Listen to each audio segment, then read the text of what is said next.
Bueno, primero, obviamente muy buenos días a todos y a todas, como ahora hay que referirse a un auditorio, so pena de estar violando la ley de antidiscriminación.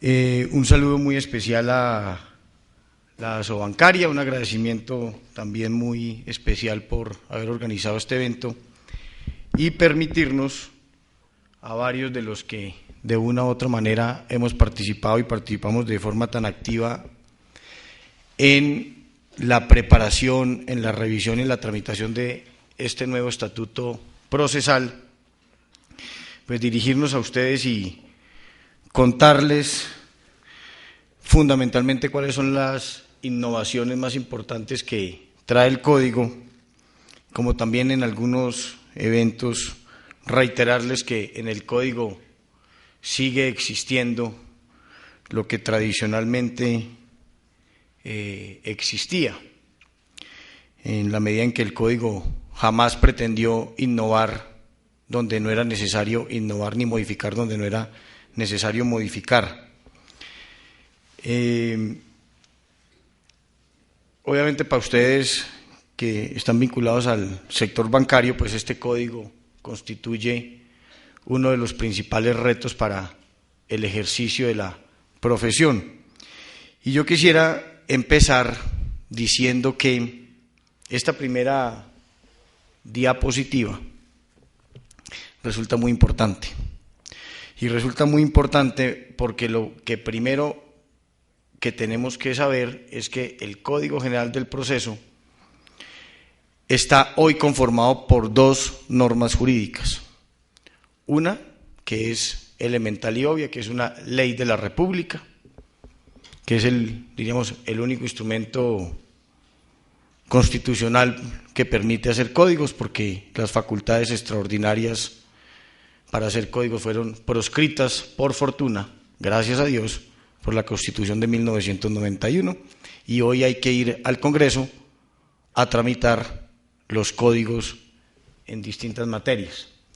Y entonces de manera tal que el código pues es la ley 1564 del 12 de julio del 2012, pero el código también es un decreto, que es el decreto 1736 del 17 de agosto del 2012.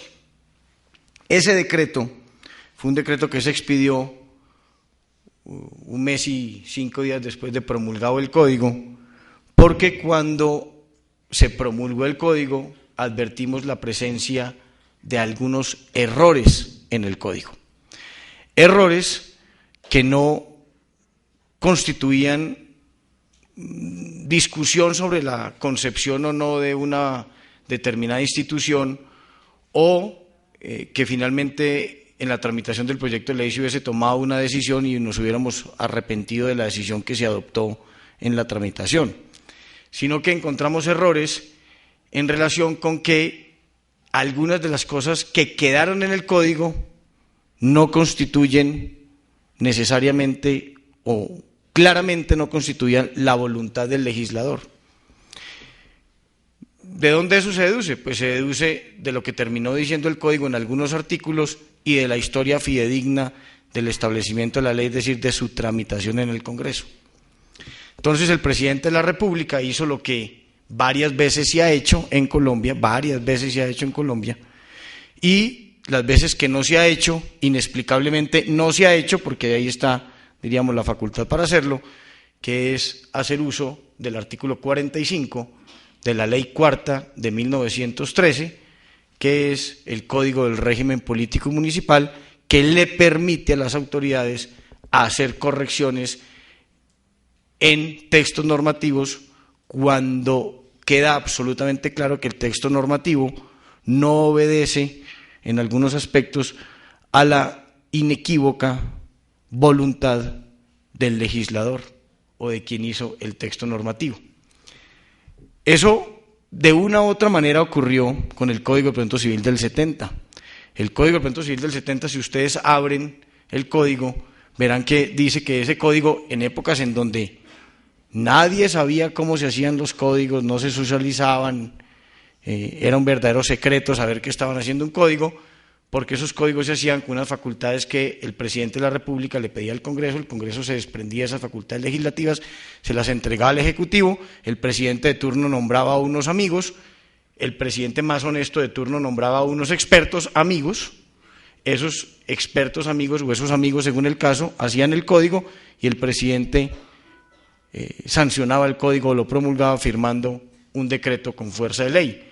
Repito, por fortuna, eso aquí no ha ocurrido y por fortuna eso hoy en día está absolutamente prohibido y por eso la tramitación de este Código General del Proceso pues para nadie es un secreto y cuando el código sale pues no sorprende absolutamente a nadie porque todo Colombia sabía que estábamos trabajando en un Código General del Proceso.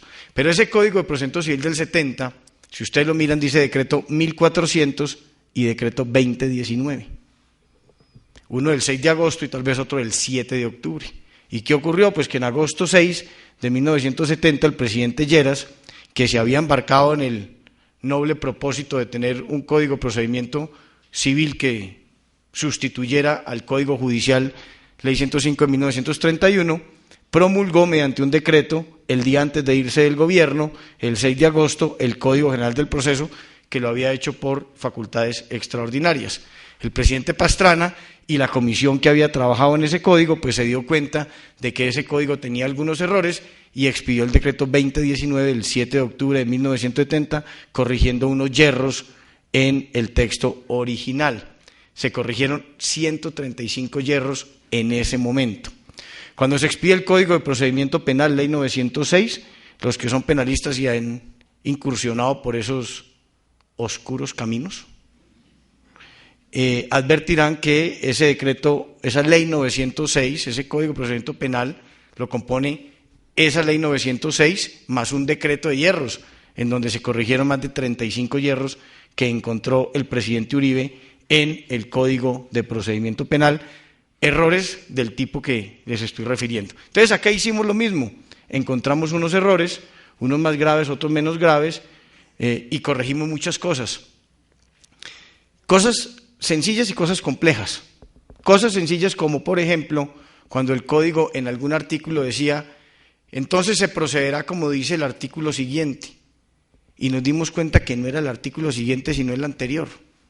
¿Y por qué ocurrió eso? Porque en algún momento se cambió la numeración del código y no advertimos en ninguno de los debates pues que no era el artículo siguiente, sino el anterior. Entonces, ¿qué hizo el presidente de la República? Pues decir lo que es elemental. Pues advertido claramente que no es el siguiente, pues entonces digamos que es el anterior. ¿Por qué no sacar un decreto para decir que no es el siguiente sino el anterior? ¿Qué implica? Implica 5 hojas del libro del doctor Hernán Fabio, convenciéndonos de que no es el artículo siguiente sino el anterior. Y centenares de jurisprudencias de jueces y de altas cortes convenciéndonos de que cuando el código dice que es el siguiente, no es el anterior. Entonces hay errores de ese tipo. Hay otros errores que se encontraron en donde en la labor del copiar y pegar que están de moda, se quedaron algunos incisos o algunos párrafos que claramente debían desaparecer fruto de la modificación de la norma. Entonces, advertidos de todo eso, se corrigió. Entonces, ¿qué es hoy el código? El código son dos normas, la ley y el decreto. Por fortuna, pues diríamos, los codificadores, el doctor Legis, etcétera, etcétera, están enterados de la situación y ellos hacen un proceso de integración. El código que les van a regalar hoy, comentado doble columna del Instituto Colombiano de Derecho Procesal, pues ya tiene ese ejercicio y por ende las normas se encuentran debidamente incorporadas en el lugar que corresponden, con la nota de que esa modificación es una modificación correctiva del decreto de hierros.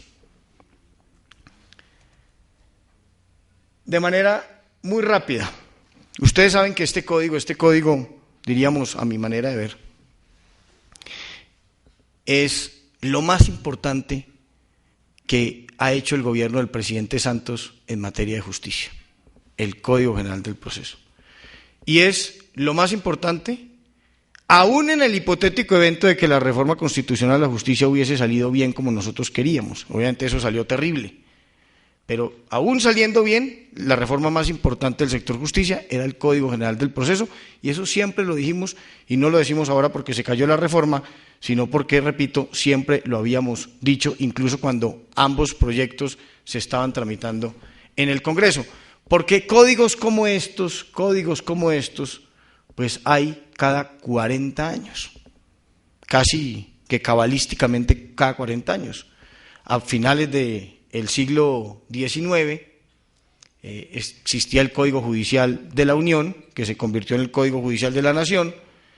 En 1931 el Código Judicial, en 1970 el Código Penal Civil y en el año 2012 el Código General del Proceso. Y este código no lo hizo el gobierno se ufana del código y lo muestra obviamente como un éxito en la gestión del gobierno, pero no lo hizo el gobierno, y el gobierno nunca ha dicho que es el autor, diríamos, de esta iniciativa.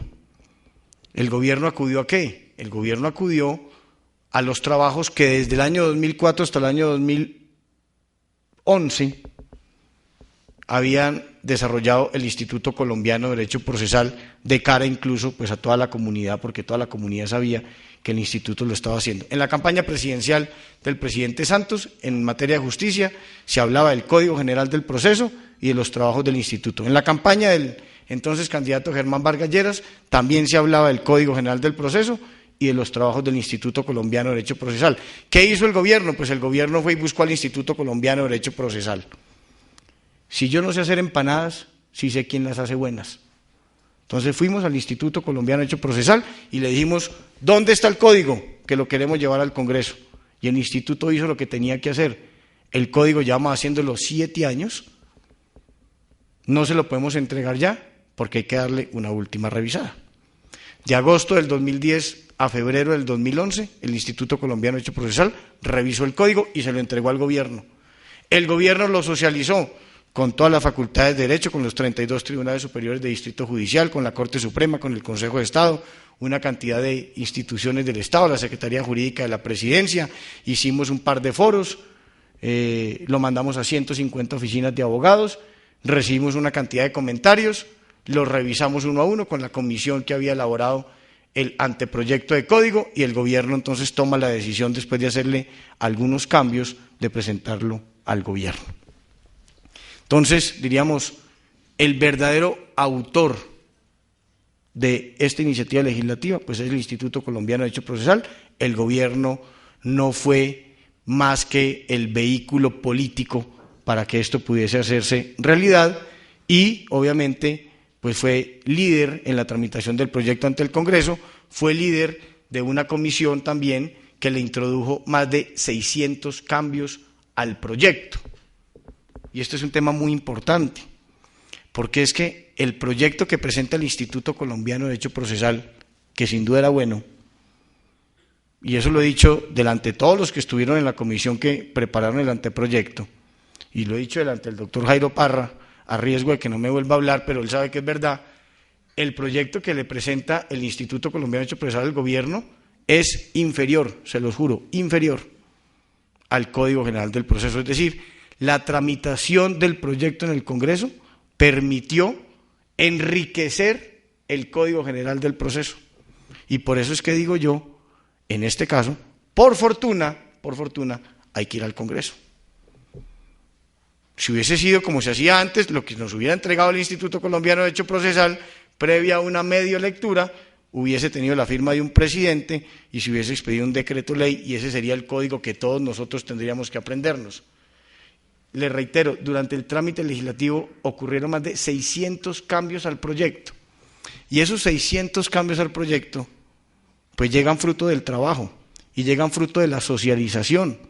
A este código le hicimos más de 22 foros organizados por el Congreso y el Ministerio de Justicia, a lo largo y ancho del territorio nacional.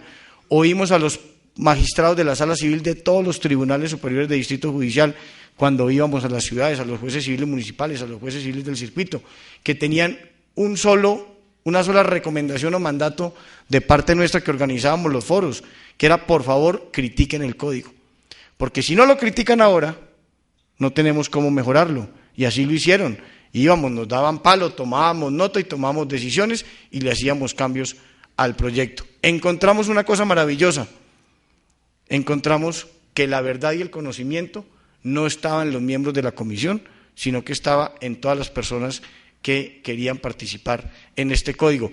Recibimos más de 250 documentos de personas muy importantes, de ciudadanos anónimos, de estudiantes, de abogados, de jueces, en donde nos decía, modifiquen tal artículo, creemos que ese artículo es equivocado, proponemos esta modificación, y la comisión de revisión, integrada por muy importantes procesalistas, pues se encargó entonces de mirar si eran convenientes o no los cambios que la ciudadanía, a través de su participación, nos presentaba. ¿Qué se tuvo en cuenta al momento de elaborar este código? La jurisprudencia de las altas cortes.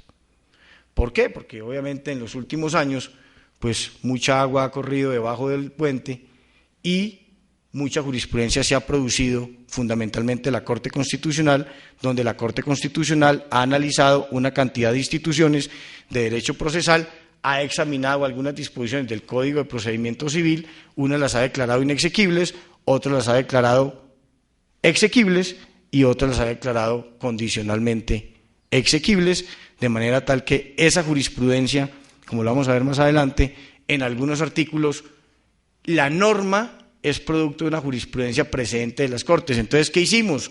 Normativizamos en buena medida buena parte de la jurisprudencia que se había dado en los últimos años. ¿Cuál es la estructura del código? Que esa es una crítica, y perdónenme si soy muy banal en esta apreciación.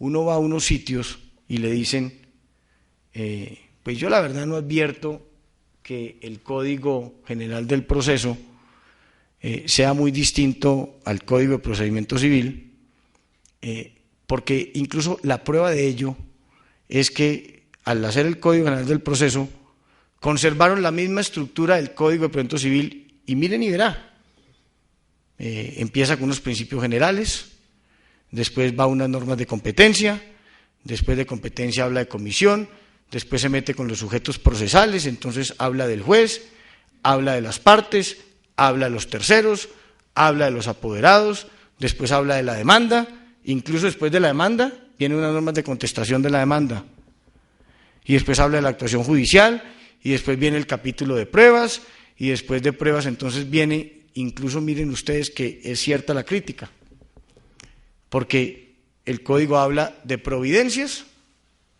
y después de providencias, entonces dice cómo se notifican, y después de notificada, entonces dice cómo se impugnan, y entonces, y etcétera, etcétera, y después sigue la parte especial de los procesos, y empieza por los declarativos, después sigue el ejecutivo. Entonces miren que finalmente no hicieron un carajo, sigue siendo lo mismo.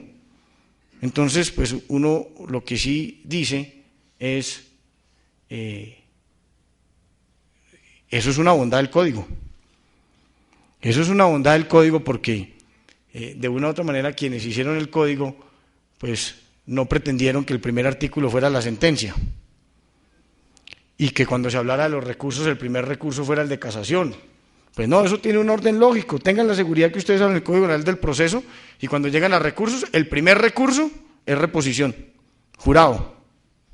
Y después de reposición, les juro que viene apelación. Y obvio que primero es providencias, después notificaciones y después medios de impugnación. O la pregunta es, ¿y qué creen? ¿Que es que nosotros éramos tan inteligentes y tan brillantes para inventarnos un código que primero hablara del recurso cuando no habíamos hablado de las providencias? Eso tiene un orden. Entonces, ¿cuál es la invitación? La invitación es que no le hagan caso a esa crítica, porque eso es lo mismo que cuando a uno le dicen, este edificio lo remodelaron, y uno se para afuera del edificio y uno ve la misma fachada. Y entonces le dice, pues yo no veo que lo hayan remodelado. Entonces el que está con uno le dice, pues vaya y entre. Entonces el tema es, entren al código. Y cuando entren al código, revisando artículo por artículo, se van a dar cuenta de varias cosas. La primera, que hay una modificación importante en muchas instituciones. Y la segunda, se van a dar cuenta también de que hay muchas normas que son idénticas a las del Código de Procedimiento Civil del año 70. ¿Y por qué? Porque si la norma del Código de Procedimiento Civil del año 70 estaba bien hecha, ¿cuál era la necesidad entonces de modificarla? Ninguna. Para volver al ejemplo de la restauración, si había un baño en el edificio viejo, había un baño divino que era monumento nacional, que era lo más preciado de ese edificio, ¿para qué tumbarlo y hacer otro? Hay que conservarlo. Lo mismo le pasa a muchas normas del código. Entonces, la estructura es la misma. Y entonces es facilísimo la ubicación de los artículos. Interrupción de la prescripción. Artículo 90 del Código del Procedimiento Civil. Yo les juro que ustedes abren el Código del Proceso y por ahí cerquitica está el artículo que equivale. ¿Dónde está? Está en el 94, si mal no estoy. Ineficacia la interrupción de la prescripción, que es el 91, está en el 95. Las normas de competencia están alrededor del artículo 15, 16, 17, 18, 19, 20, por ahí están los nuevos que lo sustituyen. De manera tal que cuando se aproximen al estudio del código, tengan eso en cuenta. No empiecen a buscar el recurso de apelación desde el artículo primero, no, eso tiene un orden. Ese recurso de apelación está alrededor del artículo 300 algo, allá están las normas de apelación. Entonces, eso se hizo absolutamente de manera consciente y se hizo adrede. ¿Se tuvo en cuenta legislaciones foráneas? Claro que tuvimos en cuenta legislaciones foráneas. Ahorita me imagino que será Ulises Canosa quien venga a hablarles, por ejemplo, del proceso monitorio. Se tuvo en cuenta qué estaba ocurriendo en el contexto internacional, la impugnación, la apelación impugnaticia, no panorámica, las medidas cautelares innominadas, el proceso monitorio, la oralidad, las bases fundamentales de la oralidad. Claro que eso se tuvo en cuenta, pues porque es que en el mundo también pasan cosas y en el mundo hay gente muy inteligente que descubrió que el agua mojaba antes de que nosotros descubriéramos que el agua mojaba. Entonces nos trajimos algunas cosas que encontramos en codificaciones extranjeras. Tuvimos obviamente en cuenta la doctrina y no solo la tuvimos en cuenta, sino que la tuvimos sentada. Estuvimos sentados en la comisión, tanto de elaboración del anteproyecto como de revisión del proyecto, a los más importantes doctrinantes de derecho procesal del país. Socializamos ampliamente el código, masiva participación ciudadana, y el código es hoy en día una realidad, pues porque se junta la voluntad política del gobierno, del Congreso, se junta la academia y nos juntamos todos los colombianos en pro de tener un código que por lo menos nos permita soñar que esto va a cambiar. Porque lo que no puede seguir pasando es que Colombia, según los estudios internacionales del Doing Business, según los estudios de la ASO bancaria, según los estudios del Instituto Colombiano de Derecho Procesal, según las cifras del Consejo Superior de la Judicatura, pues termine teniendo los tiempos de respuesta que hoy en día y desde hace muchos años y de manera casi que sistemática y endémica ha venido teniendo la Administración de Justicia, que de acuerdo al estudio del Doing Business, pues nos ubican como la sexta o la séptima justicia más lenta del mundo. Del mundo. Los tiempos de respuesta nuestros, según el informe del Doing Business, equivalen al doble del promedio de los países de América Latina y del Caribe. Al doble del promedio de América Latina y del Caribe. Y si se quieren aterrar más, al doble del promedio de los países africanos. Solo a un país africano le ganamos al informe del Doing Business en cuanto a celeridad, que es Guinea. De resto, perdemos con todos. Y si usted los pone a todos, los suma y los divide, el promedio es 707 días, mientras que el promedio de respuesta nuestro es 1.346, es decir, nos demoramos el doble del promedio de los países africanos. De manera tal que este código, créanme, este código nos permite, por lo menos, soñar en que la administración de justicia va a ser diferente. Nos permitirá soñar en que la oralidad es la solución a los problemas de no celeridad en la tramitación de los procesos, en no respuesta efectiva. Yo los invito a que ustedes vayan a la ciudad de Manizales, al Palacio de Justicia que allí se ha construido. Es verdaderamente descrestador. Y vayan a las audiencias y entren. Cualquiera puede ir a una audiencia, entren. Examinen los expedientes para que ustedes miren lo que en la ciudad de Manizales, en tiempos de respuesta de justicia efectiva, se está dando. Procesos de declaración de pertenencia en 5 meses, procesos ejecutivos con excepciones en 4 meses, procesos ejecutivos sin excepciones en 25 días. Jurado, vayan a Manizales. Yo vine, como dicen las señoras, aterrada. Me parecía haber ido a otro mundo, viaje al mundo desconocido. Fue ese viaje mío a Manizales. Los invito a que vayan. Si nosotros logramos que la oralidad funcione en Colombia, tendremos tiempos de respuesta absolutamente privilegiados dentro del contexto internacional. Otro tema, ¿por qué este código, que es otra crítica? Uno va a algunas partes y le dicen, ¿por qué se llama Código General del Proceso si no es un código único? Uno dice, perdón, ¿me puede repetir la crítica? ¿Que por qué se llama Código General del Proceso si no es un código único? Perdón, ¿me puede repetir la crítica? ¿Por qué se llama Código General si no es un código único, doctor? Dice, óigase. Por eso. Porque si fuera código único, se llamaría código único. Todo lo que se llame general, cuando uno dice que algo es general, ¿qué está reconociendo? Que hay más cosas. ¿Qué cosas? Las especiales. Luego este código se llama código general y no código único porque no es el único código de procedimiento. Si lo hubiéramos llamado código único, ¿cuál sería la crítica? ¿Cómo lo llaman código único? No hay que estar el código contencioso, el código de procedimiento laboral, el código de procedimiento penal. Luego no es un código único, es un código general. Señores, todo lo que es general, reconoce la existencia de códigos especiales. Todo lo que es general es además ¿qué? Residual. Porque se privilegia el uso, la utilización de lo especial, obviamente sobre lo general. Por eso se llama código general. ¿Lo hubiéramos podido llamar de otra manera? Claro que lo podemos llamar de otra manera. Lo hubiéramos podido llamar código de procedimiento civil. ¿Cuál hubiera sido la crítica? Porque siguen insistiendo en el nombre de código de procedimiento civil. Si eso no es solo para lo civil, incluso es el código residual de los demás. Entonces, ley de enjuiciamiento, voy a llamar ley de enjuiciamiento colombiana, sí, lo hemos podido llamar así. Código judicial, como se llamaba el del 31, como se llamaba el de 1889.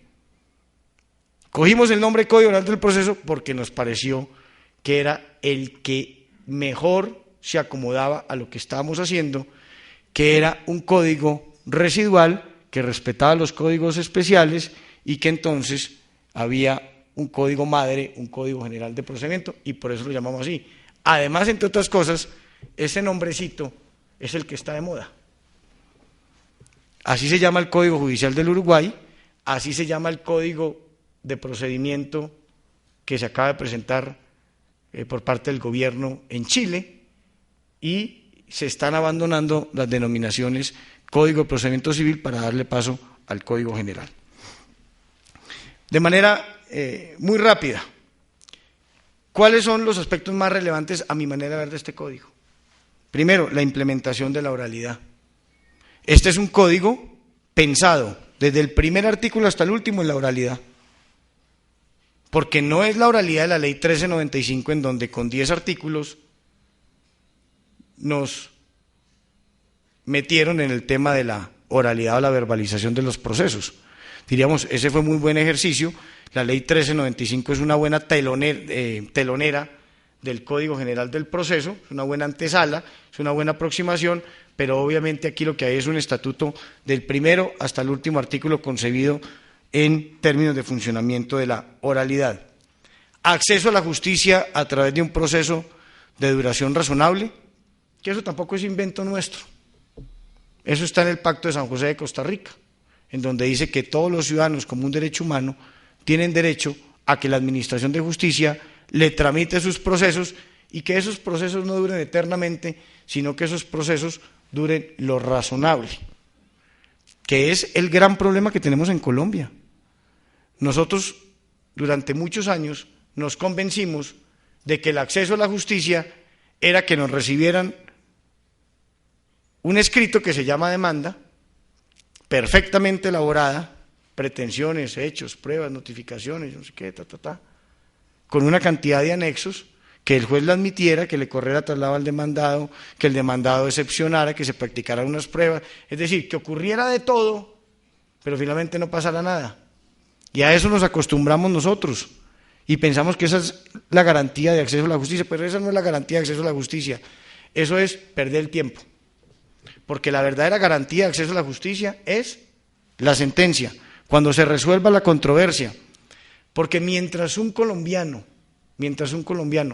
tenga un proceso en trámite en un despacho judicial, está en la misma situación de un paciente en la sala de espera de un hospital pendiente de que lo atienda. Uno no puede ser tan iluso de llegar a un hospital, ir a la sala de espera, cuando al paciente está en espera de que lo atiendan y no les ha atendido, decirle, ¿cómo se siente? ¿Se siente divinamente bien? ¿Se siente atendido? ¿Le solucionan su problema? Pues ¿qué va a decir? Pues que no. De manera tal que eso nos pasa a nosotros cuando tenemos un proceso de administración de justicia, pero nosotros no estamos atendidos. La atención de la administración de justicia no es esa, es resolver las controversias. Este código apunta en muchas instituciones a que ese deseo de tener una justicia pronta finalmente se cumpla. Buena fe y probidad, ese es otro propósito de este código. Confiar en la gente, que la gente sea leal, que los documentos se presumen auténticos. Todos los documentos se presumen auténticos, salvo el poder, el otorgamiento del poder para efectos del poder dante. De resto, todos los documentos se presumen auténticos.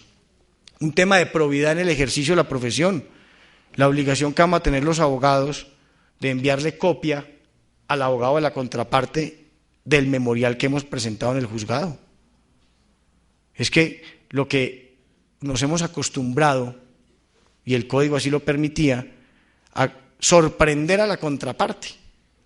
Presentábamos una petición, de esa petición no había que correrle traslado, el juez resolvía y la parte se enteraba de la petición cuando el juez se pronunciaba frente a la petición y solo tenía la vía del recurso y no tenía ningún mecanismo de anticiparse a la decisión del juez para decirle, sé que mi contraparte le ha pedido tal cosa y creo que usted no debe acceder a eso por X o Y razón. Eso queda absolutamente eliminado en virtud del fortalecimiento de la probidad, de la buena fe en el ejercicio de la profesión. El fortalecimiento de las medidas cautelares.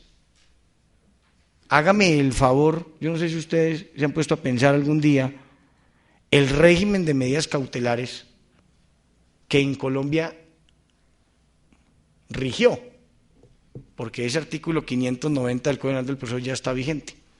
Está vigente, si mal no estoy, desde el 1 de octubre, el nuevo régimen de medidas cautelares.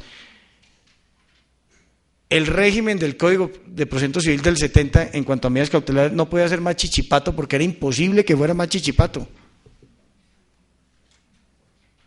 Las medidas cautelares que resultaban obvias, el embargo y secuestro en el Ejecutivo, la inscripción de la demanda, medio algo importante hizo la ley 1395 cuando permitió en los procesos de responsabilidad contractual extracontractual solicitar la inscripción de la demanda, y era tan chichipato ese régimen de medidas cautelares que miren ustedes, ¿dónde había un amplio margen de medidas cautelares confiando en el juez con el cumplimiento de unos requisitos, la apariencia de buen derecho, o sea, el fomus boni juris, periculum in mora? ¿Dónde había un buen régimen de medidas cautelares? En procesos modernos, en legislaciones especiales. Una, acción de tutela.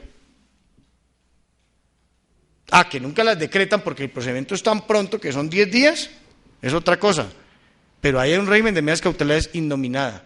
El juez de tutela puede decretar cualquier medida cautelar, cualquiera. Obviamente, pues, que resulte pertinente, que resulte adecuada, que resulte proporcional a la apariencia de buen derecho. En las acciones populares, un excelso régimen de medidas cautelares. En las acciones de competencia desleal, también un importante régimen de medidas cautelares. En las acciones de propiedad industrial, un extraordinario régimen de medidas cautelares. Entonces miren ustedes cómo veníamos en legislaciones especiales avanzando en el tema cautelar, pero no en una normatividad que permitiera lo que hoy permite este código, que es que en cualquier proceso, advirtiendo una serie de requisitos, el juez pueda decretar la medida cautelar que considere conveniente cuando la parte, pues obviamente cumpla, se lo pida y cumpla con ciertos requisitos. Ese yo creo que es un tema estelar. ¿Y por qué es un tema estelar? Por lo siguiente: ¿de quién es el afán? En la resolución pronta y oportuna de un proceso judicial. El afán es decir, ¿quién está interesado en que eso se resuelva lo más pronto posible? El demandante, en el 99.9% de los casos. Yo no digo en el 100% porque de pronto alguien me levanta la mano y le digo, no, le tengo un ejemplo en donde el demandado es el que quiere que inmediatamente se resuelva el asunto. Entonces dejo algún nivel de excepción, pero el 99.9% de los casos es el demandante el que necesita, requiere, demanda, suplica y se arrodilla para que el juez de manera pronta y lo más pronto posible profiera una decisión que le ponga fin a la controversia. ¿Y por qué? Por una elemental razón, porque es el demandante. Si alguien demandó, es porque necesita cambiar el statu quo de las cosas. Si a mí me deben 100 millones de pesos y no me lo han pagado, yo demando para que me los paguen, porque el statu quo, que es que no me paguen la obligación, pues no me tiene muy satisfecho. Si yo soy el poseedor y demando la pertenencia, es porque quiero cambiar el statu quo, porque quiero mutar de poseedor a propietario. Si a mí me incumplen un contrato y demando el incumplimiento, es porque estoy inconforme con el incumplimiento y quiero que me lo cumplan, etcétera, etcétera, etcétera, etcétera. Pongan la controversia que quieran, el afán le corresponde al demandante. ¿Y qué hace la medida cautelar? La medida cautelar termina cambiando ese afán, porque la medida cautelar o garantiza el cumplimiento del fallo, o anticipa materialmente el fallo. Ojo, que son las dos, diríamos, grandes modalidades de medida cautelar. La medida cautelar que nosotros tradicionalmente conocemos, hablemos del Ejecutivo, el embargo y secuestro de bienes, es una medida cautelar cuya definición es la que toda la vida nos enseñaron en la universidad y a dónde vamos. Una medida cautelar es una decisión que se adopta con el fin de garantizar el cumplimiento del eventual o hipotético fallo judicial, ¿verdad? Pero ahorita que esas no son las únicas. Hay unas también muy importantes, o tal vez más importantes, que son las que materialmente anticipan el contenido del fallo. Materialmente anticipan el contenido del fallo. ¿Eso qué quiere decir? Que la medida cautelar se confunde con la pretensión. Que cuando usted materialmente la mira, no procesalmente, porque obviamente una cosa es la pretensión, que me la van a resolver en la sentencia, y otra cosa es la medida cautelar, que me la van a resolver en cualquier momento antes de la sentencia. Pero, materialmente, lo que yo pido como medida cautelar es lo mismo que pedí en la pretensión. Ejemplo, una acción popular que hubo en Colombia. Pretensión de la acción popular para proteger el interés colectivo del medio ambiente. Que se prohíba a la Policía Nacional, pretensión, que se prohíba a la Policía Nacional para proteger el derecho colectivo del medio ambiente, la fumigación con glifosato para los programas de erradicación del cultivo de coca. ¿Cierto? Pretensión. ¿Ustedes cuál creen que fue la medida cautelar? Que como medida cautelar se prohíba a la Policía Nacional que fumigue con glifosato en los programas de erradicación del cultivo de coca. ¿Qué diferencia hay? Materialmente ninguna.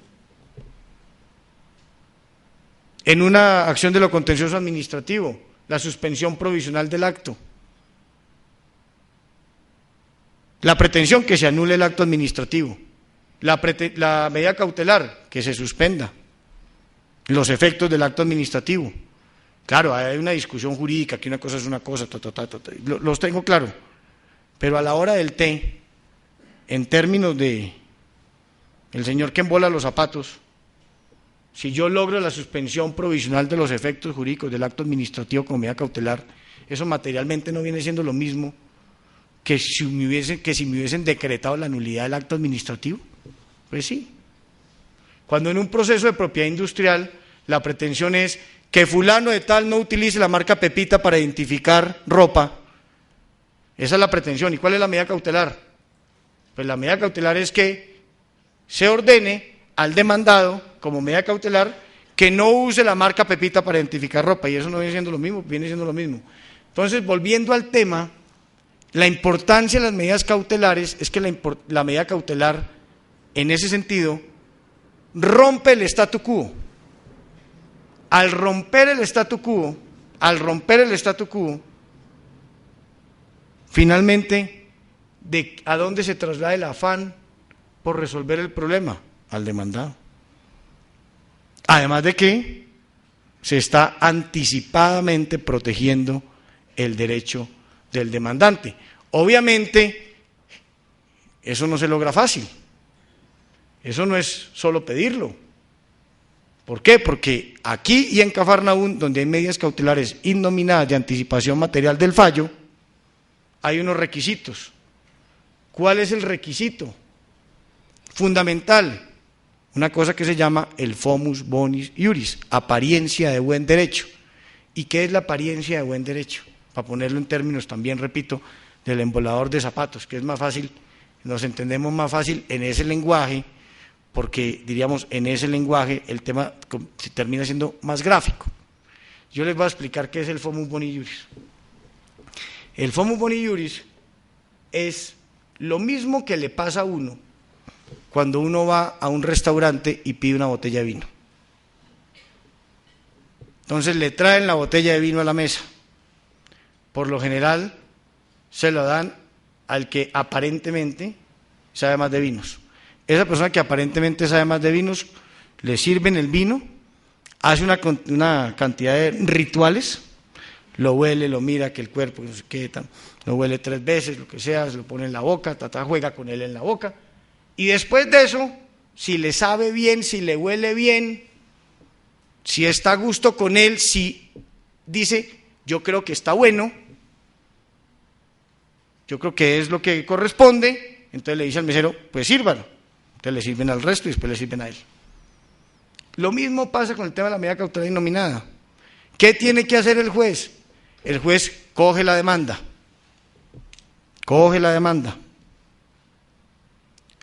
La lee como comen las vacas, rumiando. Desde la primera hasta la última letra. Y se la lee. Y después de leérsela, dice, ¿será que este tipo tiene razón o no tiene razón? ¿Será que está asistido del derecho? ¿Será que probó que está asistido del derecho? De manera preliminar, obviamente. ¿Será que hay una violación de su derecho? ¿Será que las normas sustanciales le dan la razón? ¿Ese cuento está bien echado? Si llega a la conclusión de que sí, de que aparentemente el demandante es depositario de un buen derecho, procede a decretar la medida cautelar. No cualquiera, pues la medida cautelar que resulte pertinente, adecuada, proporcional al caso. Y eso es lo que estamos permitiendo acá, que en cualquier proceso, atendiendo las características del caso, el juez pueda decretar la medida cautelar. Eso tiene enemigos, claro que tiene enemigos, porque tiene unos enemigos que dicen que, ¿y qué tal eso en manos de un juez irresponsable? ¿Qué tal eso en manos de un juez que no lee? ¿Qué tal eso en manos de un juez que es ignorante? Entonces uno dice, sí, ¿qué tal? Tiene razón, ¿qué tal? ¡Qué horror! Pero ¿qué tal eso en manos de un juez que sabe, que lee, que es justo, que es ponderado? Y la pregunta es, ¿y será que ese hipotético juez ignorante, que no sabe, irresponsable, que no lee, que no estudia, que es ligero. ¿Y será que ese no es el juez que le va a dictar la sentencia? Ese es el mismo juez que le va a dictar la sentencia. ¿O es que ese juez del auto admisor de la demanda se va a transformar? No, no se transforma, es el mismo juez. Este código está hecho, pensado en un juez ponderado, inteligente, estudiado y preparado. No fuimos capaces, créanme, no fuimos capaces de sentarnos en el escenario de hacer un juez partiendo de la base que los jueces de Colombia son ignorantes, irresponsables, se venden al mejor postor, prevarican todos los días. No, nosotros no hicimos el código pensando, diríamos, en ese juez, sino en otro. Y hay un tema muy importante que creo yo también que resulta ser vertical en este tema. En el proceso monitorio lo hablará Ulises, que es el uso de las tecnologías de la información. Y lo que nosotros estamos haciendo acá en el código es permitiendo, ojo con esto, permitiendo que en los procesos judiciales se use la tecnología. Entonces hay gente que le dice a uno, ¿y cuál tecnología? Si hoy en día no tienen ni internet, no tienen siguen con las máquinas de escribir las Olivetti, no tienen ni computadores. Y uno dice, no, es que yo no estoy obligando a que usen la tecnología que no tienen. Lo que estamos permitiendo es que cuando tengan la tecnología la usen. Porque yo no sé si hay gente que todavía cree que estamos viviendo en la misma época en que se hizo el Código del 70.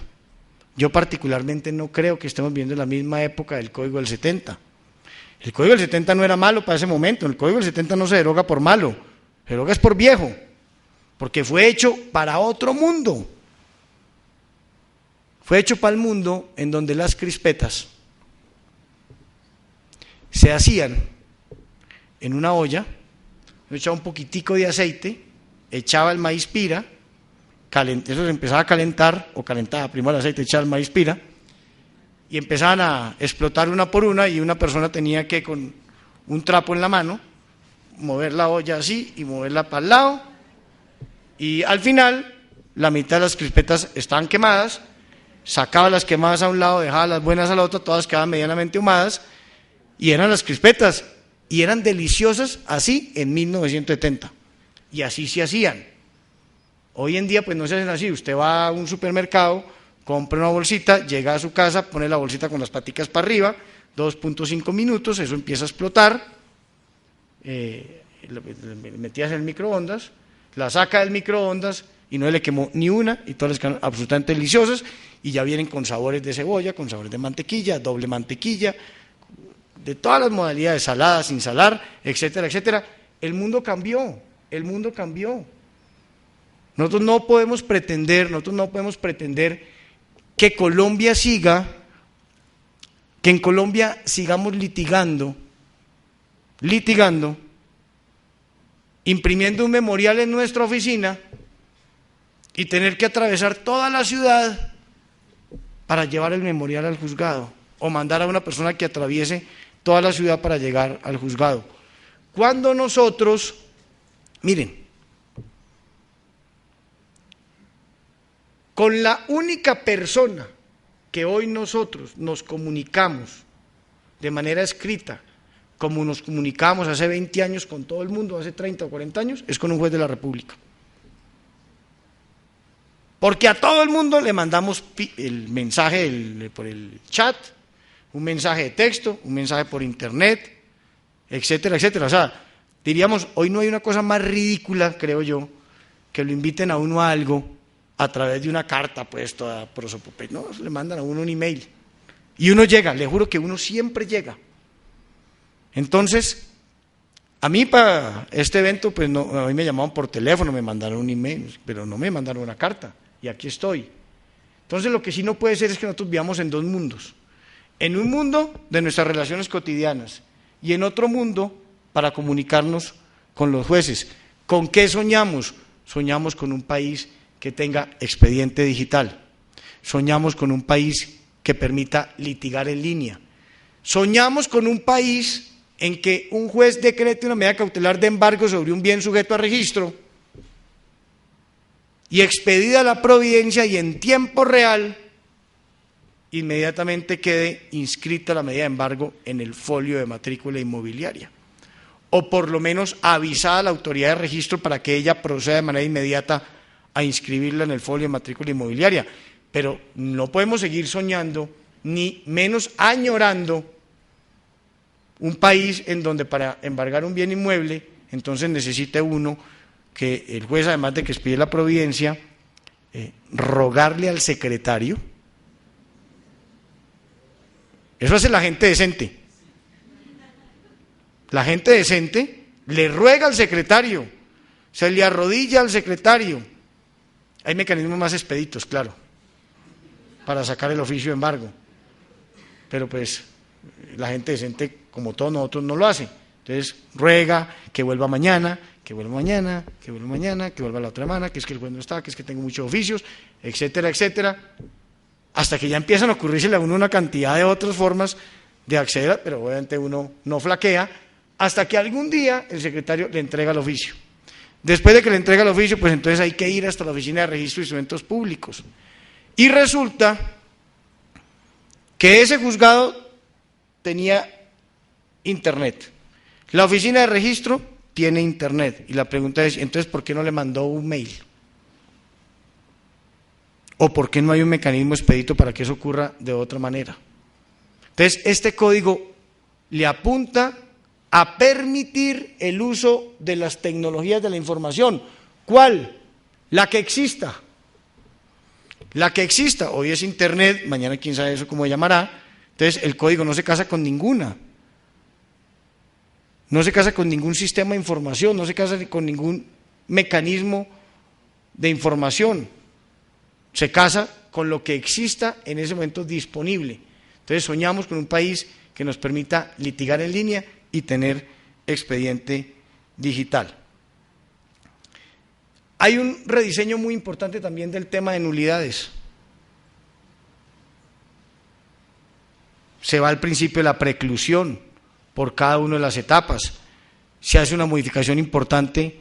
Deja de ser causal de nulidad la falta de jurisdicción y la falta de competencia, salvo cuando se profiera la sentencia. Eso ya tiene otros mecanismos de validez de todo lo actuado y remisión a quien considere que es competente, incluso haciéndole algún tipo de interpretación a jurisprudencias de la Corte. Y un tema muy importante que les va a encantar a ustedes, que es, hay una nueva concepción. Bueno, no sé qué tan nueva. No. El código trae unas jurisprudencias de la Corte muy importantes en el caso de interrupción de la prescripción. Este código es pro interruptor de la prescripción. ¿Y qué trae frente al tema? Fundamentalmente, dos sentencias de la Corte y una innovación al régimen sustancial. Primera sentencia de la Corte. Ustedes se acuerdan que hay una sentencia que es la sentencia C662 del año 2004, magistrado ponente Rodrigo Uprizmi Yepes. Esa sentencia habla de lo siguiente. Antes de esa sentencia, cuando uno presentaba, habiendo pacto arbitral, presentaba una demanda ante los jueces. ¿Y uno por qué presentaba una demanda ante los jueces habiendo pacto arbitral? Perdóname la expresión, porque le daba la bendita gana. ¿Por qué? Porque el pacto arbitral es susceptible de ser destruido por el mutuo disenso, disenso que se expresa, por un lado, cuando el demandante, teniendo pacto arbitral, presenta la demanda ante los jueces, y que se concreta cuando el demandado no propone la excepción previa de cláusula compromisoria o compromiso. Se destruye la cláusula arbitral por mutuo disenso. O porque uno consideraba que el conflicto que pretendía discutir no era un conflicto que estaba cubierto por el pacto arbitral. Entonces uno decía, no tengo pacto arbitral para ello, entonces voy demandando ante los jueces. Cuando se demandaba oportunamente, se interrumpía de manera oportuna la prescripción, que no se interrumpe con la presentación de la demanda. Se interrumpe es con la notificación. Lo que pasa es que si la notificación se hace dentro de unos plazos, tengo un premio adicional que no es con el día que notifique, sino el día que presente la demanda. Entonces yo presentaba una demanda, había notificado de manera oportuna o me había ganado el premio y tendría como fecha de interrupción la fecha de presentación de la demanda. Es decir, el demandante había acudido en tiempo a la Administración de Justicia y el demandado proponía la excepción previa de cláusula compromisoria o compromiso. El Código de Procedimiento Civil del 70 decía que, declarada próspera la excepción previa de cláusula compromisoria o compromiso, el juez tenía que terminar el proceso, el demandante recoger sus papelitos e irse a presentar su demanda arbitral. Y entonces, antes de esa sentencia de la Corte, locamente, creo yo, locamente, lo que Colombia tuvo es que esa primera interrupción que se daba en el proceso ante el juez se tornaba ineficaz y la interrupción de la prescripción se daba entonces el día que se presentaba la demanda arbitral. ¿Qué dijo la Corte en esa sentencia? Dijo, pues eso es lo más loco de los locos, eso es una cosa terrible, porque la prescripción o la caducidad, pues, es una sanción que afecta el derecho del demandante o su derecho a ejercitarlo, a ejercitar ese derecho, producto de la inactividad. Y la pregunta es, ¿cuál inactividad del demandante si él fue ante la Administración de Justicia? ¿Qué más le piden? ¿Que haga tiros en el aire en la Plaza Bolívar? ¿Qué más quieren que haga? Fue ante los jueces y reclamó su derecho. Entonces, ¿qué dijo la Corte en su momento? Dijo, cuando eso ocurra,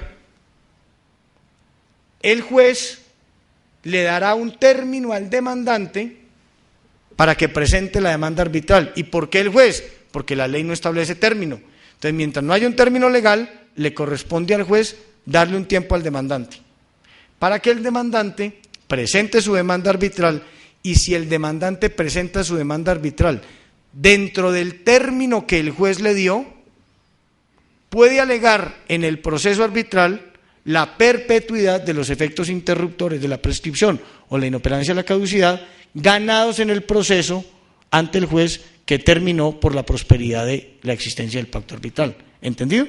¿Cierto? Fácil. Esa sentencia, C662 del 2004, se vuelve norma, y se vuelve norma en el artículo 91, sobre ineficacia de la interrupción de la prescripción.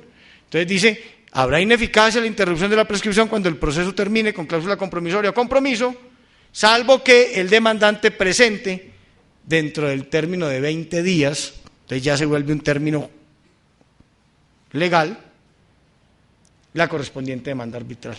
En la ley 1563, que es el Estatuto de Arbitraje, encontrarán la misma norma pero al revés.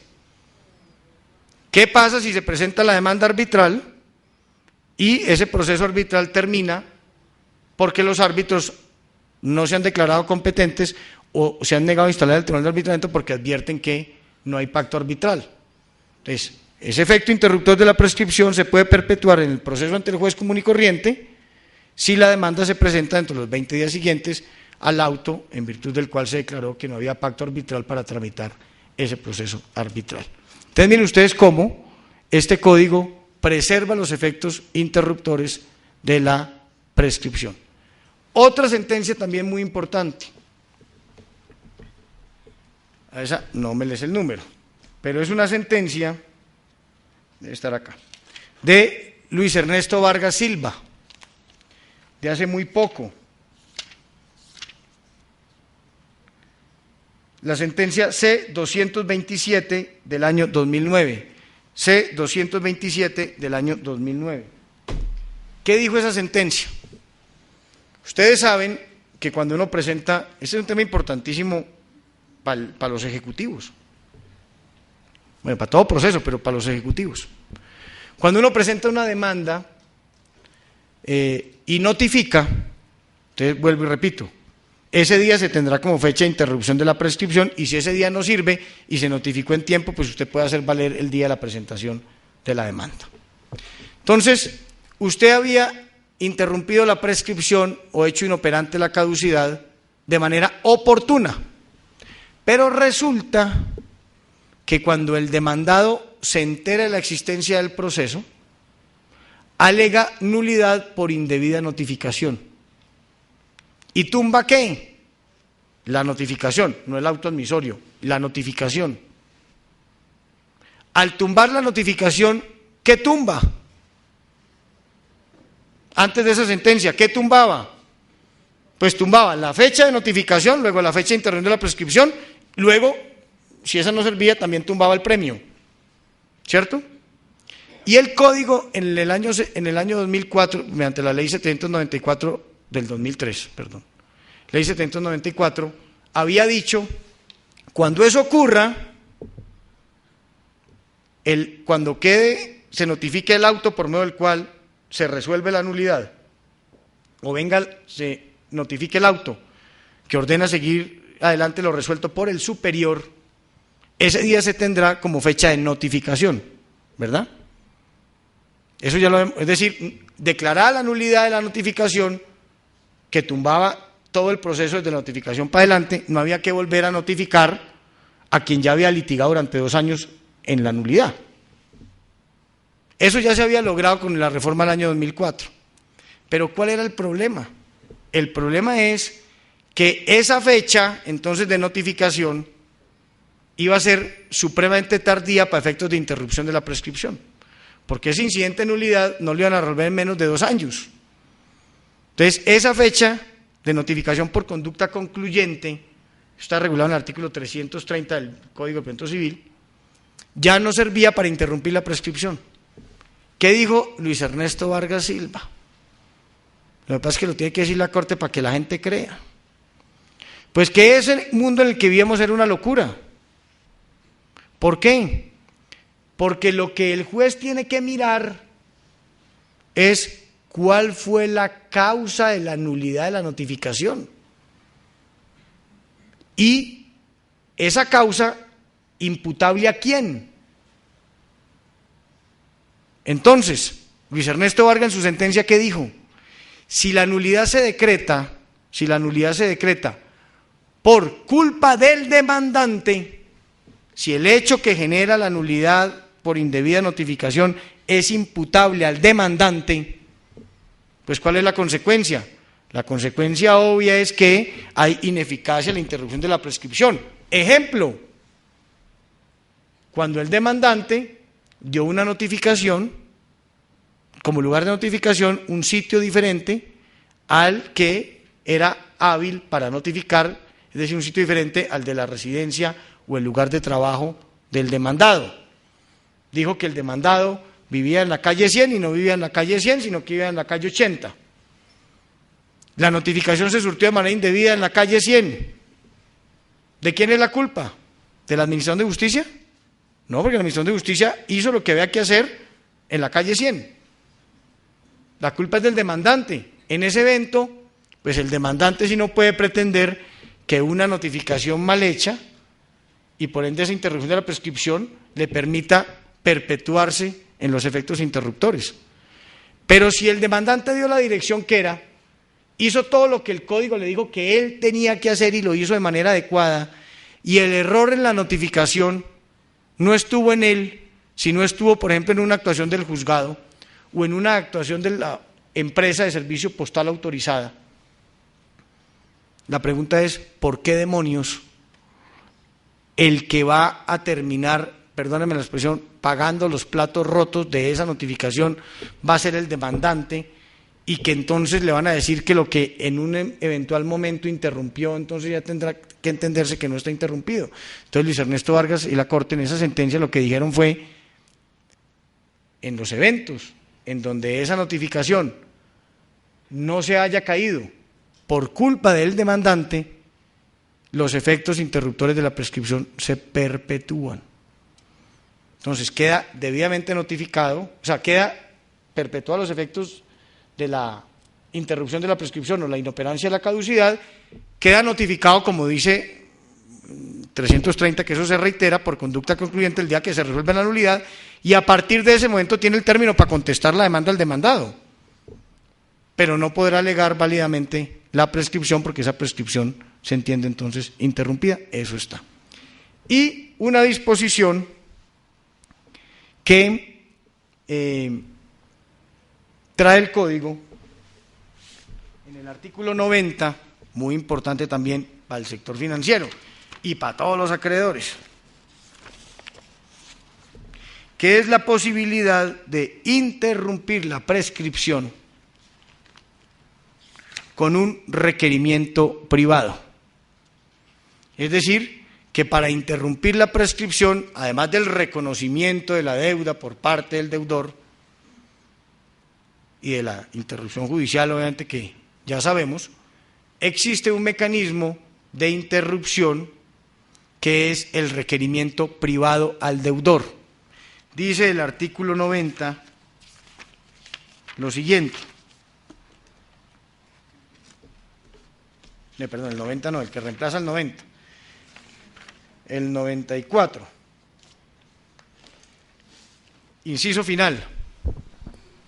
El término de prescripción también se interrumpe por el requerimiento escrito realizado al deudor directamente por el acreedor.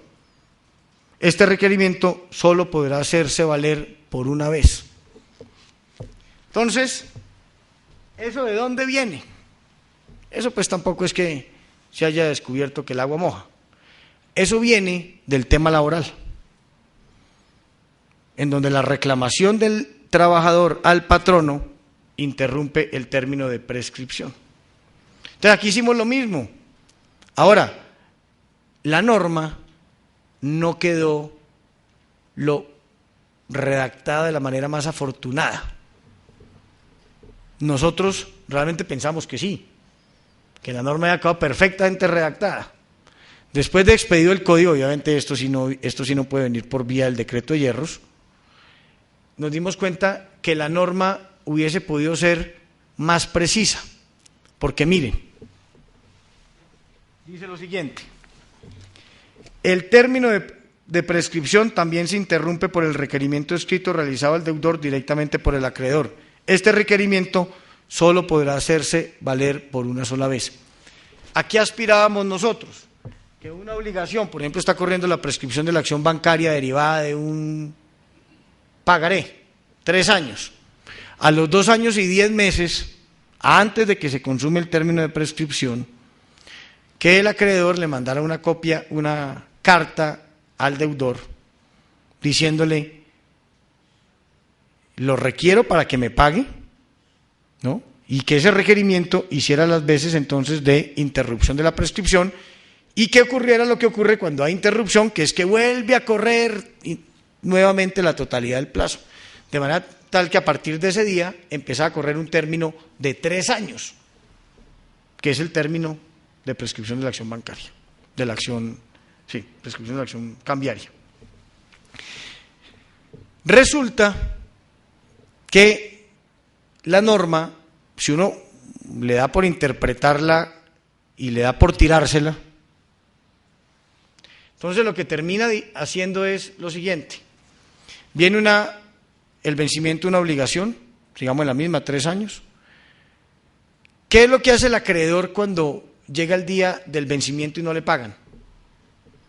El mismo día o al día siguiente, o 2 días después, o 3 días después, o 4 días, o a la semana, el más descuidado seguramente dejará pasar un mes, pues le envía un requerimiento al deudor para que le pague.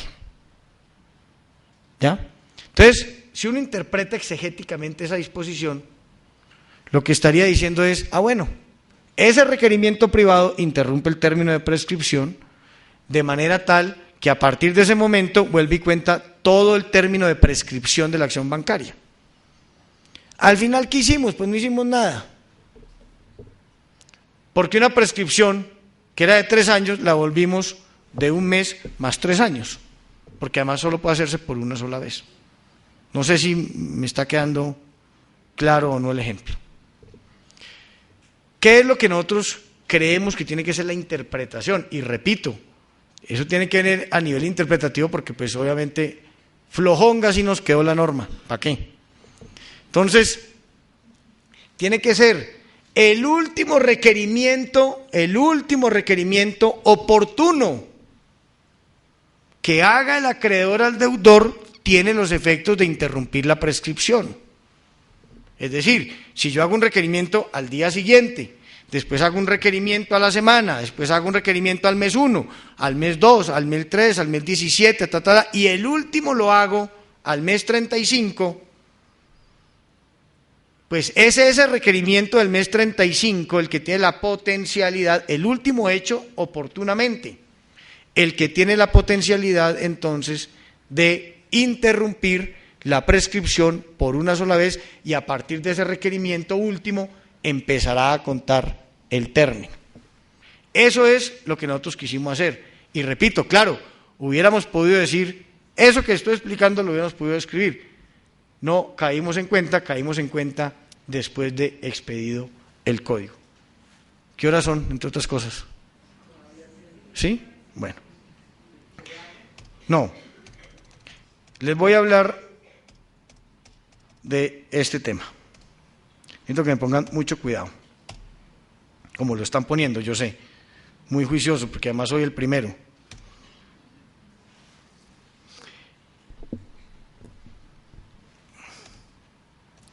Derogatorias, vigencia y tránsito de legislación. Entonces, termino, diríamos, los temas generales. Miren, uno podría pues quedarse hablando meses del código y explicarlo artículo por artículo, pero con este código o con cualquiera, el mejor sistema de aprendizaje, claro, sigan viniendo a esto,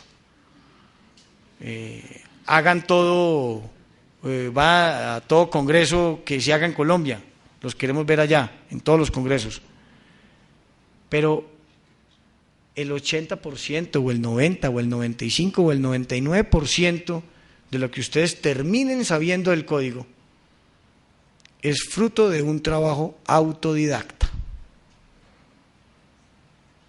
Todavía estamos tratando todos de entender el código del 70, después de 40 años de expedido y de estar en vigencia. Y uno todos los días se sorprende. Y uno dice, yo no me da cuenta ni siquiera que el código del 70 decía eso, resulta que sí lo dice, por más que uno lo estudie. Entonces aquí nos podemos quedar horas y horas y horas hablando del código, y el trabajo pues será importante, pero nunca será suficiente. La invitación es que estudien. Tienen un código maravilloso que les van a entregar hoy, maravilloso, que es el código que ha hecho el instituto. Claro, todo es susceptible de ser mejorado y seguramente vendrán segundas y terceras ediciones. Pero hay un trabajo muy importante a doble columna que permitirá, porque está a doble columna, pero además subrayados dónde están los cambios. Entonces, por lo menos para ese trabajo de estudio autodidacta, pues ya ustedes no tienen que tener aquí abierto aquí el código y mirando aquí, leyendo aquí a ver dónde es que está el cambio, porque ya alguien les hizo el ejercicio. Y les dice también de dónde viene, porque no necesariamente en la columna de legislación anterior está la norma del código, sino que también le dice, no, es que esto viene de la ley 446, esto viene de la ley 640, esto está en la ley estatutaria de administración de justicia, esto sí está en el código en tal artículo, de manera tal que hay un trabajo muy importante y al final hay una tabla de equivalencias que le dice a uno, el artículo 590 del Código Nacional del Proceso sobre medidas cautelares, ¿a qué corresponde? Le dice al 690. Si usted se sabe es el Código de Procedimiento Civil, entonces busca la tabla un poquito más adelante, que es la misma pero al revés, entonces le dice 690 del Código de Procedimiento Civil equivale al 590. Entonces ahí hay un trabajo ya muy importante que les permitirá a ustedes aproximarse de mejor manera al código. El tema de derogatorias, vigencias y tránsito de legislación. Estos cuadros, la doctora Marta, a su bancaria tal, se los va a mandar. También creo que está en la página web del Instituto Colombiano de Derecho Procesal. Y yo tengo que confesarles y pedirles el favor de que estudien con estos cuadros el tránsito de legislación. Porque si uno lee los artículos, el 625, el 626, 627, se enloquece. Eso, no sé si estos cuadros, pero diríamos hay que hacer un ejercicio similar a este. Hablemos de derogatorias, primero. ¿Qué tratamos de hacer? Tratamos de hacer uno de los mayores y mejores procesos de racionalización normativa. ¿Y eso qué quiere decir? Eso quiere decir que este código, a contrario de muchas normas que expide el Congreso,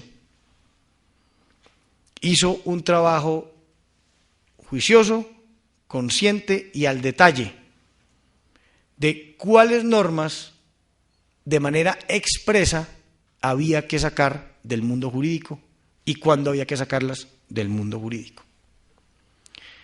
Son 627 artículos que entran y más de 1.700 artículos que salen de la legislación. Es decir, nosotros fuimos especialmente cuidadosos en no dejar exclusivamente la frase de cliché que está en todas las leyes, que dice, deróguese todo aquello que sea contrario. Y cuando dice deróguese todo aquello que sea contrario, pues entra el diablo y empieza a repartir. Porque no sabe uno qué es realmente, o muchas veces no sabe uno, ni sabe los jueces, ni sabe nadie, qué es lo que resulta verdaderamente contrario. Por eso, la mejor manera de acabar ese tipo de discusiones es haciendo un trabajo juicioso de derogatorias expresas. Si el legislador dijo que está derogado de manera expresa, pues está derogado de manera expresa. Cero explicaciones de nadie, está derogado expresamente por el legislador. Entonces, eso hicimos acá. Más de 1.700 artículos fueron derogados expresamente y entran a la legislación 627 artículos. Usted dirá, pero ahí está la frase de que deróguese todo aquello que esté claro. Esa es como la de por si acaso, exactamente. Bueno, entonces hicimos ese trabajo y por eso los artículos de derogatoria, o el artículo que habla de las derogatorias, es un artículo tan extenso. Frente al tema del tránsito de legislación, frente al tema, de las vigencias, nosotros adoptamos un sistema, incluso yo hubiese preferido que hubiera sido más agresivo, pero no me dejaron, para poner en vigencia de manera rápida muchas disposiciones del Código, fundamentalmente aquellas disposiciones que no dependieran de la oralidad, es decir, que pudieran jugar de manera adecuada en nuestro tradicional sistema escrito como en la oralidad. Pero repito, pues en el seno de la comisión revisora, los que queríamos hacer eso fuimos derrotados y nosotros en casi todos los temas, tengo que decirlo, en casi todos, hubo unos temas que no, respetamos la voluntad como gobierno, la voluntad de la comisión. Pero sin embargo, tuvimos unas normas de un régimen de vigencia que está plasmado en 3 momentos. Unas muy poquitas normas entraron a regir el 12 de julio, el día de la promulgación del Código. Otras normas entraron a regir el 1 de octubre pasado. Fundamentalmente lo que tiene que ver con el régimen de insolvencia de personas naturales no comerciantes, que ven acá, y otro grupito de normas. Y el grueso del código, es decir, el 90 o 95% del código, solo entra a regir a partir del 1 de enero del 2014, siempre y cuando estén dadas las condiciones para que el código entre a regir. Bueno, sino entrará a regir el día que estén dadas las condiciones y donde estén dadas las condiciones. Esperamos, y es lo que hemos hablado con el Consejo Superior de la Judicatura, que entre a regir el 1 de enero del 2014 en todo el territorio nacional y que si no, se aplace la entrada en vigencia para que en todo el territorio nacional entre a regir el código el mismo día. Bueno. Entonces, uno cómo hace para lograr entender cómo es ese régimen de derogatorias y de vigencias. Entonces, yo lo explico siempre de la siguiente manera. Pongo un ejemplo, esto no ocurrió, ejemplo. Si el Congreso de la República expidiera una ley de 500 artículos y dice, entra a regir de manera inmediata del artículo 1 al 250 y en tal fecha, el 1 de junio del año 2015, entra a regir del 251 al 500, en el fondo, ¿qué hizo el Congreso de la República? En el fondo lo que hizo el Congreso de la República es que expidió dos leyes. Una, que está compuesta por 250 artículos, que dijo que entraba a regir, inmediatamente entraba a regir la ley, es decir, que no nos dio tiempo ni siquiera de estudiarlos, y entra a regir de manera inmediata, y esa es una ley. Y del 251 al 500 es como si el legislador nos hubiese anticipado la expedición de otra ley que no va a entrar en vigencia, sino que nos la expide para dárnosla a conocer, que es lo que se llama la vacancia legis, que siempre ha estado en Colombia, eso no es nada nuevo, siempre ha estado cuando se expiden códigos importantes para que la gente pueda conocer y pueda estudiar, pueda hacer el ejercicio que estamos haciendo. Entonces el Congreso anticiparía una ley que está compuesta por otros 250 artículos. ¿Y por qué digo que el Congreso la anticipa? Porque el Congreso bien hubiera podido legislar de otra manera. 250 artículos de una ley que dice que son para allá. Y en el futuro tramitar otra ley y saca otros 250 artículos. Entonces, visto así, que es como lo sé explicar, y tengo los cuadros para ello, el Congreso de la República es como si hubiese expedido tres leyes. Una que entró a regir el 12 de julio. Otra que entró a regir el 1 de octubre. Y otra que entrará a regir el 1 de enero del 2014. Y en cada una de esas leyes, ¿qué hizo? Pues lo que generalmente hace, pone a regir unos artículos y saca del ordenamiento jurídico otros. Cuando es el trabajo bien, cuando no acude simplemente a la frase y todo aquello que sea contrario. Entonces, entran unos artículos nuevos y si advierte la necesidad de sacar del ordenamiento jurídico unos artículos, pues los saca. Entonces, les voy a hablar de tres leyes, pero traigo 4 cuadros, porque aparte de lo que ya les dije, existen unas normas en el Código General del Proceso que no corresponden necesariamente a una sistemática del Código, sino a derogatorias, a modificaciones y a normas nuevas que se introducen, que entraron a regir el 12 de julio, que son reformas puntuales a otros ordenamientos o introducciones nuevas, que repito, no corresponden a la sistemática. Entonces, voy a explicar primero en el primer cuadro lo que no corresponde a la sistemática del código y después explico en sendos cuadros, en 3 cuadros, cada una de esas leyes que yo les he dicho que se expidieron. Una que entró a regir el 12 de julio, otra que entró a regir el 1 de octubre y otra el 1 de enero del 2014. Hasta ahora está como complicado, ¿cierto?, lo que estoy explicando. Pero esto se va a aclarar. Miren ustedes. Esta primera ley, esto no se maten los ojos con el tema, yo les voy diciendo qué dice ahí, pero en todo caso, esto lo van a tener, el que lo quiera lo tiene. Entonces, esta primera diapositiva, ¿qué muestra? Muestra una primera ley, que es la que yo denomino la que es asistemática del código. No obedece realmente a ninguna lógica dentro del código. No entra ni sale en una, no. O sea, son regulaciones aisladas que el Congreso de la República hizo en este Código General del Proceso. ¿Y por qué lo hizo? Porque lo podía hacer.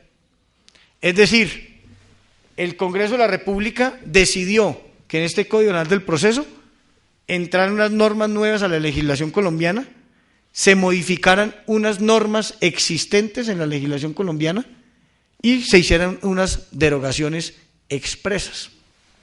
Por ejemplo, normas nuevas. Hay un capítulo, artículos 610, 611, 613 y 614, que regula la actividad de la Agencia Nacional de Defensa Jurídica del Estado. La pregunta es, ¿eso estaba en el ordenamiento jurídico? Pues no, no estaba. No había ninguna norma en el ordenamiento jurídico que dijera qué puede hacer, cómo puede hacerlo, en dónde puede participar, cómo puede participar una institución nueva, una entidad nueva en Colombia, creada con base en las facultades de reestructuración del Estado, que se llama la Agencia Nacional de Defensa Jurídica del Estado. Entonces, ahí hay unas normas que le dicen a la agencia qué puede hacer y cómo lo puede hacer. Eso es nuevo. Hay una norma, un artículo que es el 617, esto es muy importante, esto entró a regir el 12 de julio, el día de la promulgación del código, esto que está acá, entró a regir ese día. Entonces, ese día entró a regir las normas de la Agencia Nacional de Defensa Jurídica del Estado. Entró a regir un artículo que es de desjudicialización, en donde se le otorgan ciertas competencias a los notarios. Entonces ustedes me dirán, pero lo de los notarios no estaba, era en la reforma constitucional de justicia, ¿eso no decayó? Respuesta, algo de los notarios estaba en la reforma constitucional de justicia y la reforma de la justicia efectivamente decayó. Pero acá hay una norma es de desjudicialización, es decir, casos en donde consideramos nosotros, habiendo estudiado la jurisprudencia de la Corte Constitucional sobre el tema, jurisprudencia de la Corte Constitucional que ha declarado inexequibles algunas competencias de los notarios, cuando la Corte advierte que ahí hay el ejercicio de una función jurisdiccional y que el notario no está en el artículo 116 de la Constitución, que era lo que pretendíamos nosotros con la reforma a la justicia, convertirlo en depositario de la función jurisdiccional. Eso lo ha tumbado la Corte y lo seguirá tumbando la Corte, porque el artículo 116 no se logró modificar. Pero la Corte ha avalado una cantidad de competencias que el legislador le ha dado a los notarios, de competencias que le quitó a los jueces o que puso a los notarios a compartir con los jueces en aquellos casos en donde la Corte ha llegado a la conclusión de que no se trata del ejercicio de una función jurisdiccional, sino de un caso de simple desjudicialización. Por ejemplo, la Corte declaró inconstitucional la tramitación de un proceso que pretendía la declaración de pertenencia sobre bienes urbanos de interés social de estratos 1 y 2. Lo tumbó la Corte. ¿Por qué? Porque la Corte dijo, ahí hay el ejercicio de una función jurisdiccional y el notario no está en la excelsa lista del 116 como operador de justicia. Pero la Corte Constitucional avaló la tramitación de divorcios de mutuo acuerdo por parte del notario, las sucesiones de mutuo acuerdo por parte del notario, la liquidación de sociedades comerciales por parte del notario de mutuo acuerdo. Eso lo avaló la Corte Constitucional, porque la Corte Constitucional dijo que ahí no hay el ejercicio de una función jurisdiccional, que cuando el juez lo hace, el juez no está administrando justicia y que el notario tampoco está administrando justicia, que cuando el notario adquiere esas facultades, lo que se hace es que un asunto que está judicializado, porque está en la rama judicial, se le ha traspasado al notario y que el notario sí puede asumir competencias que tiene el juez cuando esas competencias no implican ejercicio de función jurisdiccional. Entonces, en el artículo 617 está unas nuevas competencias que nosotros creemos que son de simple desjudicialización, de competencias fundamentalmente en temas de familia que el notario podría adelantar. Está esperándose que en este momento se expida el decreto de las tarifas para que el notario pues pueda ya asumir en forma esas competencias. Es posible que la Corte Constitucional coja todas esas funciones del 617 y diga, pues están equivocados, son funciones jurisdiccionales, las tumba todas.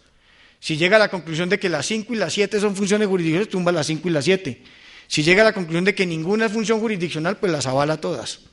Ahí es donde está la discusión, si esas competencias implican o no el ejercicio de una función jurisdiccional.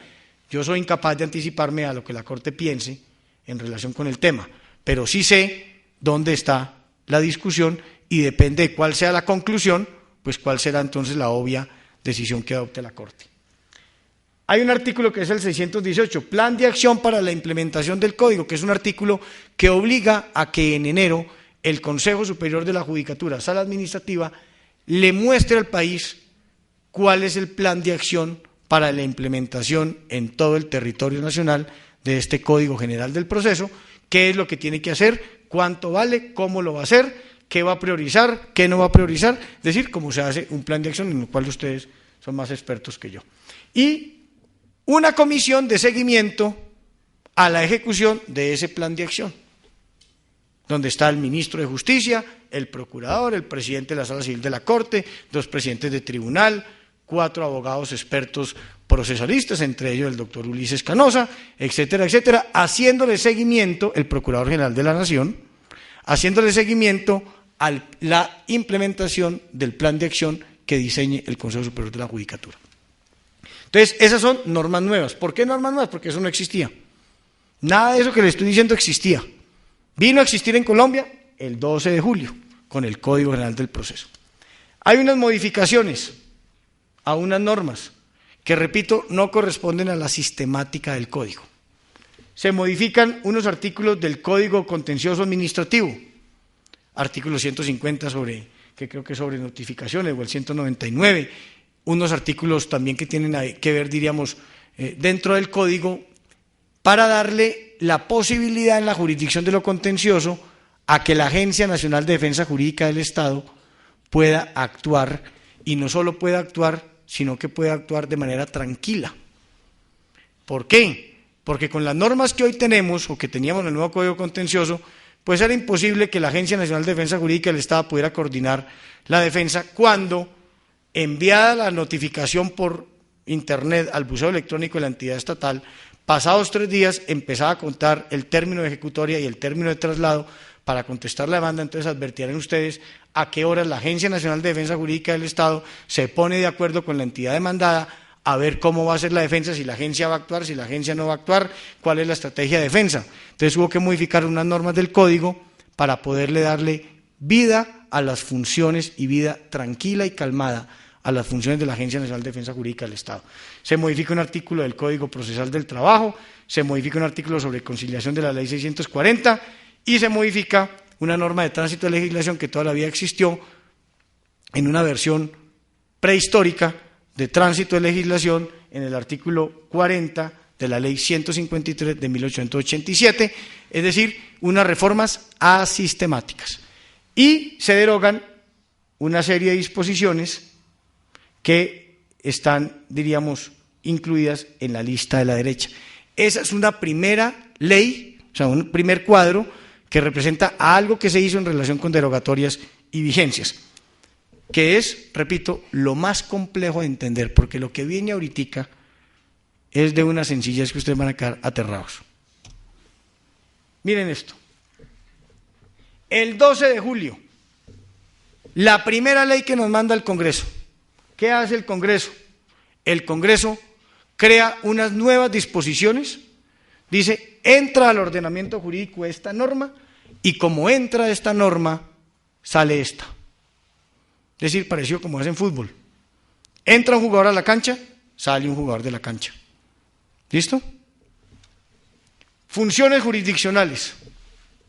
Hay un artículo, que es el artículo 24, el 31 numeral 2, el 33 numeral 2 del Código General del Proceso, que regula el ejercicio de funciones jurisdiccionales por parte de autoridades administrativas, entre ellas la de una entidad muy, muy importante que llama la Superintendencia de Industria y Comercio, que ejerce 3 funciones jurisdiccionales: consumidor, competencia desleal y con este código en propiedad industrial.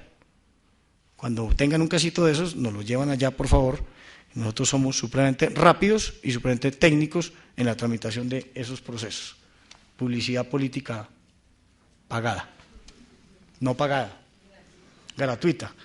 Entonces, miren ustedes, como entra un artículo de funciones entran unos artículos de funciones jurisdiccionales, ojo, y esos artículos dicen lo que dicen, se hace necesario sacar inmediatamente del ordenamiento jurídico de manera expresa o unos artículos en la legislación colombiana que también hablan de esas funciones jurisdiccionales. Entonces, entra el artículo de funciones jurisdiccionales y salen unos artículos de funciones jurisdiccionales. Juramento estimatorio. La pregunta es, ¿en Colombia hoy en día hay juramento estimatorio? Pues con el Código de Procedimiento Civil, ¿hay juramento estimatorio? Sí. ¿Dónde está? En el artículo 211. Juramento estimatorio que se volvió importante a raíz de la ley 1395, porque todos los perjuicios derivados de responsabilidad contractual hay que estimarlos en la demanda.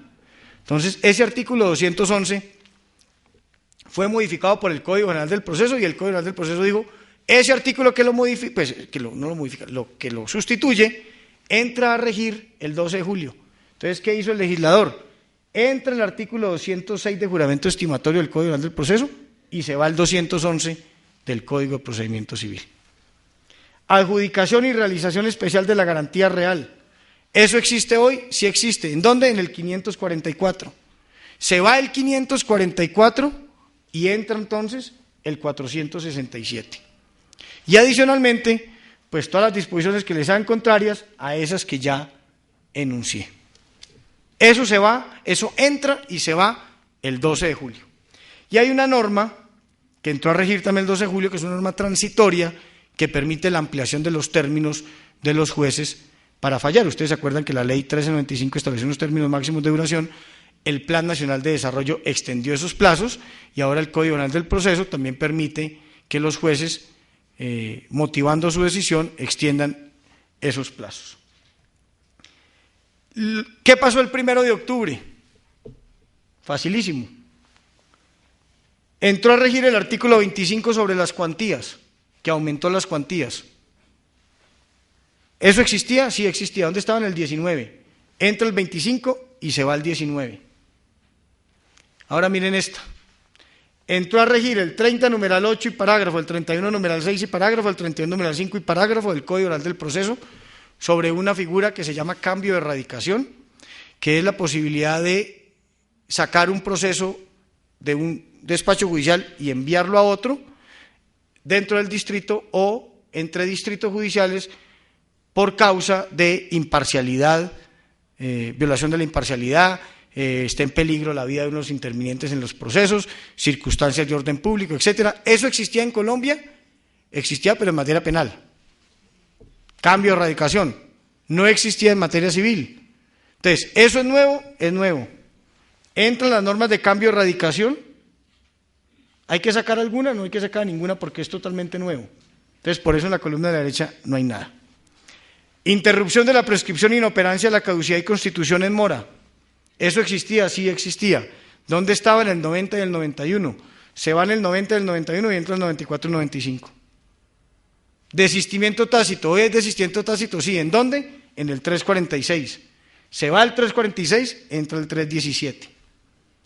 Acumulación de fallos en el recurso de casación, la posibilidad que tenga la Corte de coger varios expedientes de casación y fallarlos con una sola sentencia. ¿Eso existe? Eso no existe. Es nuevo. Entra el artículo de acumulación de fallos de casación y no se va ninguno. Cancelación, reposición y reivindicación, se va al 449 y entra el 398. Partición de patrimonio en vida, eso es nuevo. Entra ese artículo y no se va ninguno. Insolvencia de personas naturales no comerciantes, ¿eso es nuevo? Es nuevo, porque lo que había lo había tumbado la Corte. Entran todos esos artículos y no se va ninguno, ya se habían ido. Medidas cautelares en procesos declarativos, entra el 590, se va el 690. Competencia de los jueces civiles en primera instancia, civiles del circuito en primera instancia para los temas de responsabilidad médica, entonces entran esos artículos y se va ese. Y todo lo que resulte contrario. Entonces miren lo fácil. Así sabe uno exactamente qué entró y qué salió.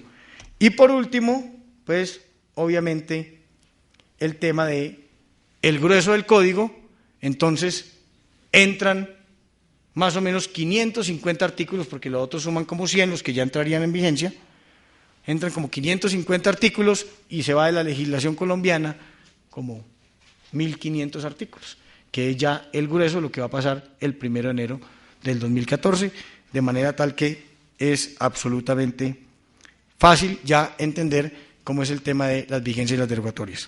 Finalmente, yo les voy a dejar las gráficas, antes de que... les he hecho un cuento. Les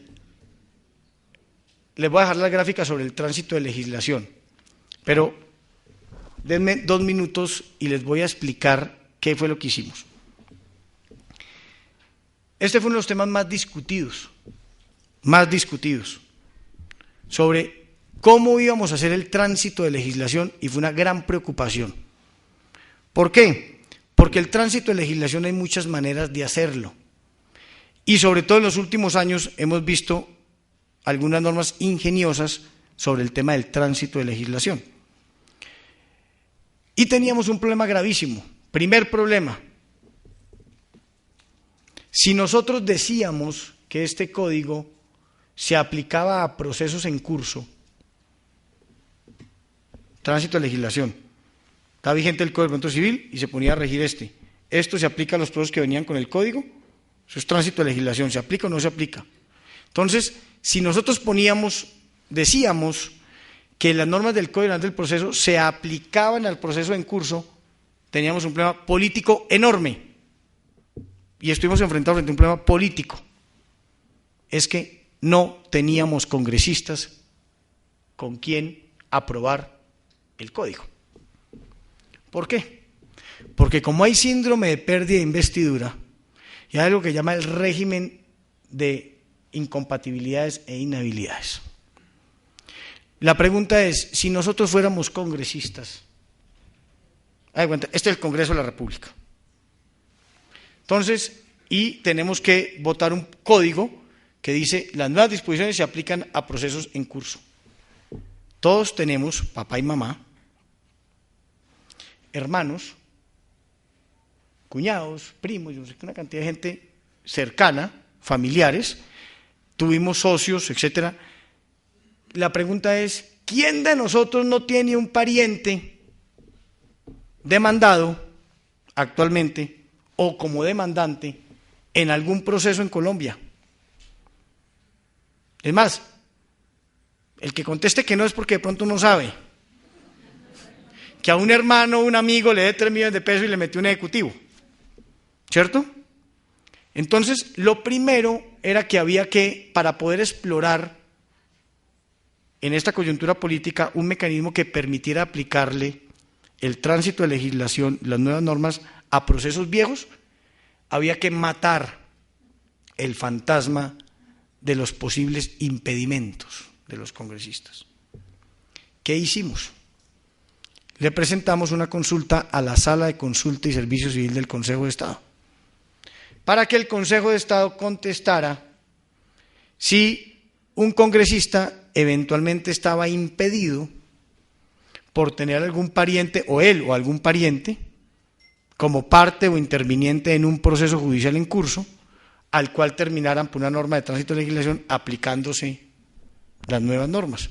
Entonces el Consejo de Estado nos dijo, por fortuna, no hay impedimento alguno, porque el tema es tan general, que el posible conflicto pues queda diluido por la generalidad de la situación, que es lo mismo cuando les pasa que hay una reforma tributaria, etcétera. Digamos, son tan generales las disposiciones y van dirigidas al grueso de la población colombiana que eso diluye la posibilidad de la prosperidad del impedimento. Entonces, con esa decisión del Consejo de Estado pudimos pensar en un tránsito de legislación que nos permitiera aplicar las nuevas normas a procesos en curso. ¿Y por qué les cuento eso?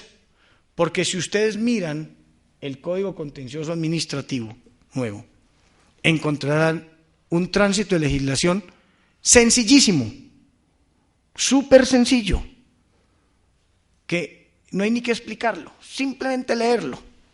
¿Qué dijo el Código Contencioso Administrativo? La sabiduría del Código Contencioso Administrativo, ¿qué dijo? Dijo, este código solo se aplica a procedimientos iniciados con posterioridad, procedimientos administrativos iniciados con posterioridad al 2 de julio del 2012, fecha en que entraba en vigencia el código, y procesos judiciales iniciados con posterioridad al 2 de julio. Entonces, eso pues sí está hecho para niños de kinder. El nuevo código para lo nuevo y el viejo código para lo viejo. Entonces uno dice, muy buena norma de tránsito de legislación. Claro, para entenderla no hay que hacer curso. Pero durante 20 años, señores, habrá que cargar 2 códigos contenciosos. Y más en lo contencioso, pues el Consejo de Estado está fallando en la sección tercera, lo que ingresó al Consejo de Estado en el año 2012. Ya esos expedientes están cumpliendo 10 años, hoy con velita y toda la gente va ahí le canta el Happy Birthday a los expedientes del Consejo de Estado. Entonces, durante 20 años o 15, yo no sé cuántos años, los colombianos vamos a cargar 2 códigos, el Código Contencioso viejo y el Código Contencioso nuevo. Cosa que a mí particularmente me parece terrible, terrible. Entonces, miren ustedes cómo una norma tan sencilla, pues tiene una utilidad grandísima. Nadie se va a confundir, nadie, créanme, nadie en lo contencioso administrativo se va a confundir con el tema del tránsito de legislación. Cero confusión. Pero esa cero confusión, que es un plus, pues tiene en contra la medio pendejadita de que durante 20 años vamos a tener que cargar 2 códigos. Entonces, la comisión del Código Nacional del Proceso en algún momento pensó hacer eso, lo mismo del Código Contencioso.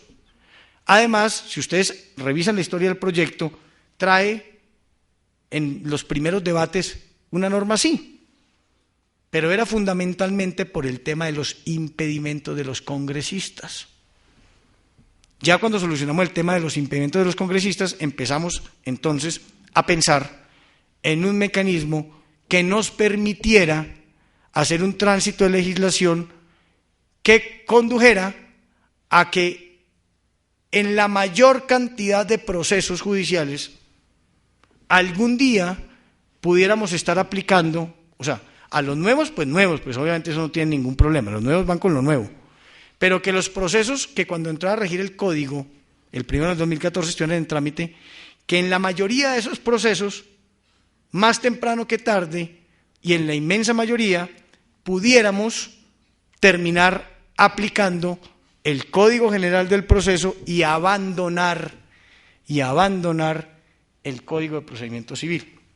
Y ustedes dirán, pero eso estaba solucionado con la fórmula del artículo 40 de la Ley 153 del 87, que fue la misma que el Código de Procedimiento Civil del año 70 cogió en el artículo 699, aquella norma que dice que las normas se aplican a los procesos viejos, salvo los términos que estuvieran corriendo, los recursos interpuestos, las notificaciones, esa norma de tránsito de legislación.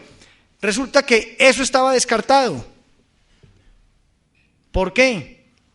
Porque en el Código del 70, el sistema del Código Judicial era un sistema escrito. Y el Código del 70 era un sistema escrito. Entonces, hacer el tránsito de legislación así, bajo la fórmula tradicional, era facilísimo. Pero hacer un tránsito de legislación frente a unos procesos del sistema escrito que pasen a la oralidad, pues no es lo mismo, porque tienen distintas etapas. Ese proceso de amalgar lo uno con lo otro resulta absolutamente inconveniente. Entonces, ¿qué nos inventamos? Nos inventamos un sistema que tiene una característica. Es, en la inmensa mayoría de los procesos, eso quiero que les quede claro, porque no tenemos tiempo para explicar todos estos cuadros, pero esos cuadros se explican por sí solos.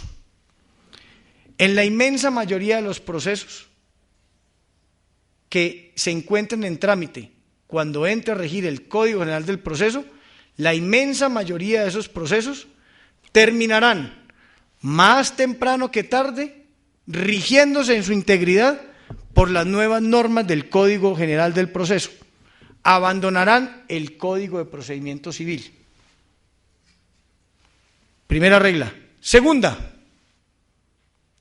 en no todos los procesos eso será posible.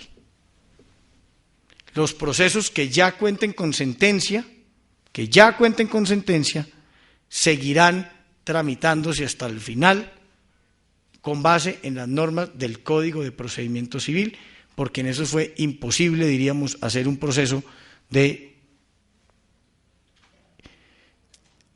para incrustar las normas del nuevo código en las normas del Código de Procedimiento Civil, del Código General en los procesos del Código de Procedimiento Civil. Entonces,